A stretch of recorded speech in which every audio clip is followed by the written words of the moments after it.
Bismillahirrahmanirrahim. Assalamualaikum warahmatullahi wabarakatuh.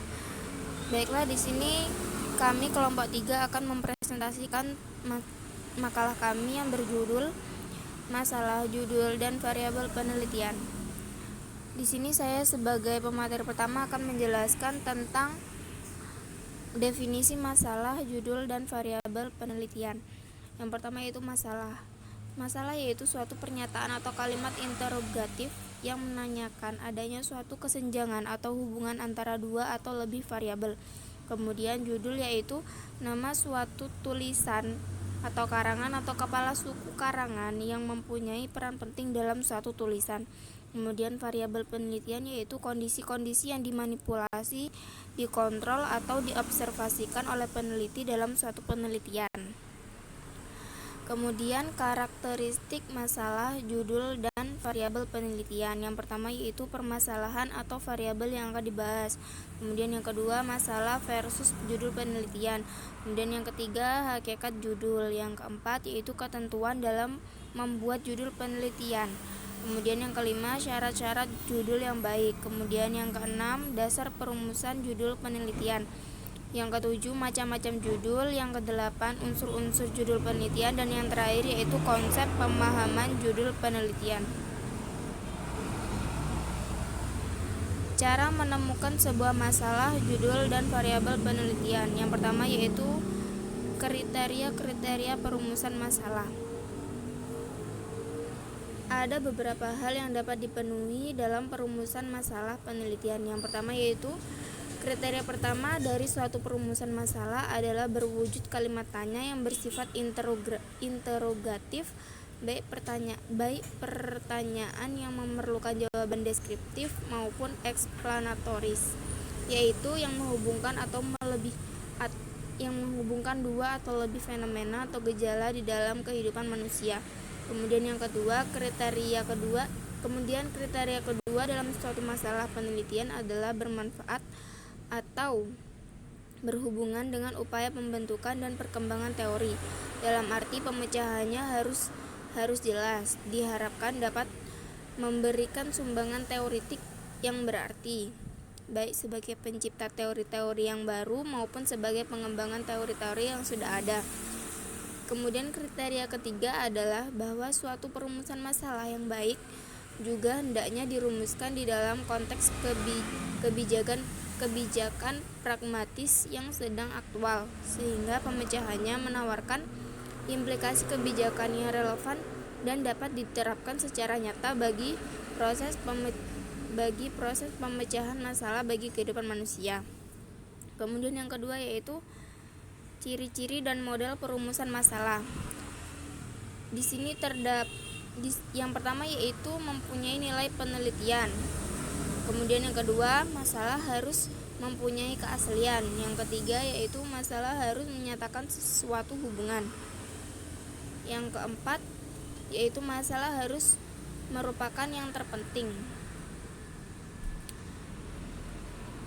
Masalah harus merupakan hal yang penting.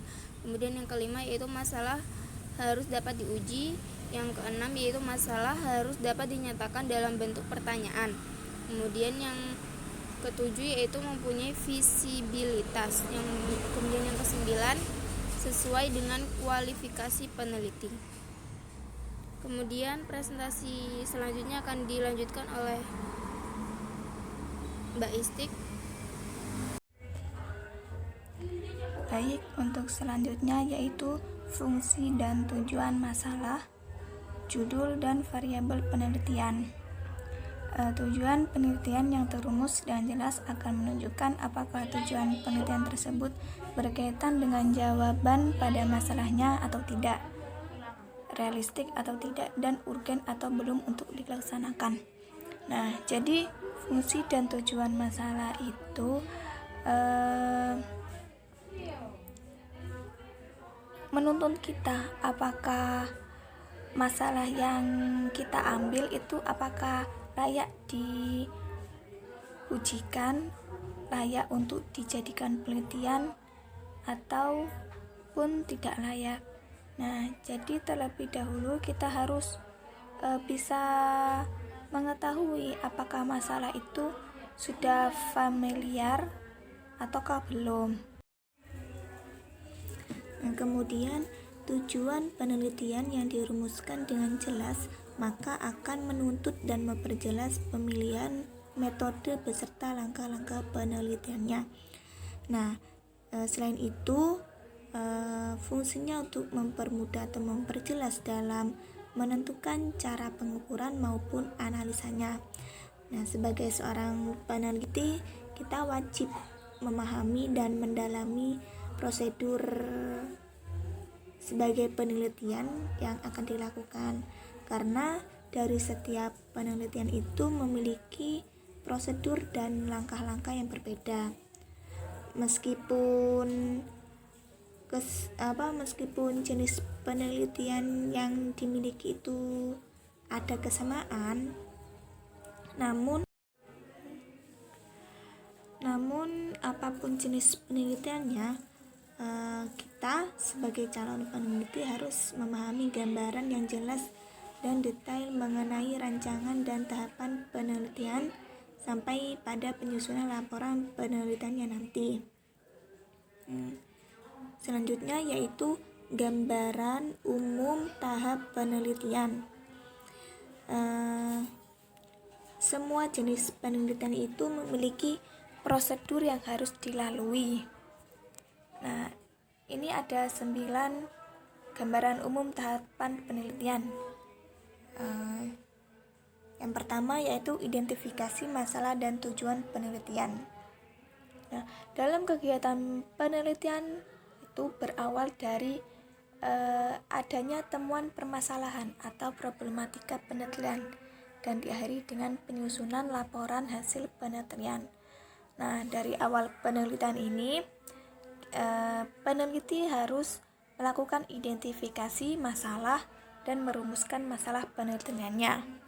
Pada tahap ini, peneliti harus menguraikan kesenjangan masalah penelitiannya itu secara jelas dan ringkas, tanpa mewujudkan adanya kesenjangan.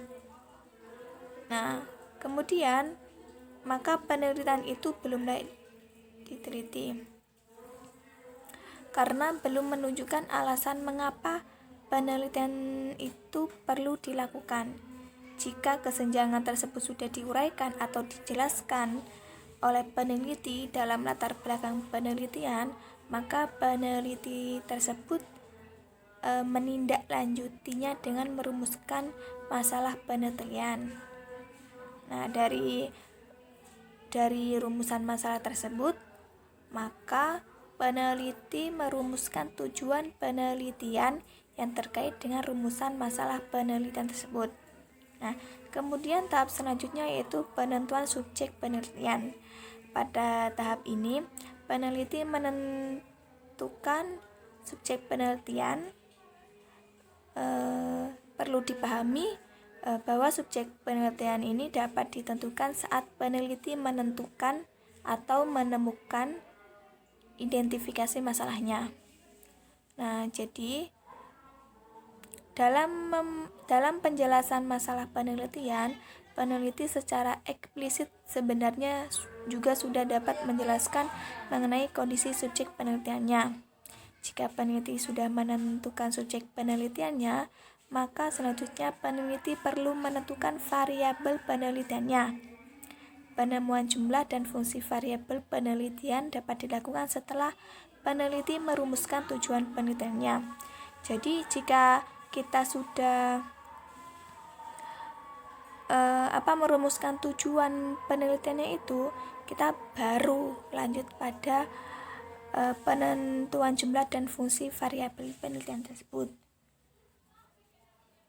Kemudian variabel penelitian itu ditentukan, maka selanjutnya peneliti menentukan dan menelaah teori-teori yang benar relevan dengan variabel yang diteliti. Nah, jadi setelah variabel itu sudah ditemukan atau sudah tahu variabelnya, kemudian kita mencari teori-teori yang ada hubungannya dengan variabel tersebut itu. Kemudian Penentuan variabel penelitian akan mendukung pada pilihan dan telaah teori yang relevan. Jika teori itu tidak relevan, maka tidak ada hubungannya dengan variabel penelitiannya. Jadi harus mencari teori yang relevan, yang sambung dengan variabel penelitian tersebut. Nah, dari hasil telaah teori yang mendukung tersebut, maka peneliti dapat menyusun kisi-kisi instrumen penelitiannya. Nah, kisi-kisi instrumen itu dikembangkan menjadi draft instrumen untuk mengumpulkan data sesuai variabel penelitian. Nah, dari draft instrumen itu perlu diuji lagi validitas serta reliabilitasnya maupun uji ahli terlebih dahulu, sehingga agar dapat diketahui sebagai instrumen yang siap digunakan untuk mengumpulkan data.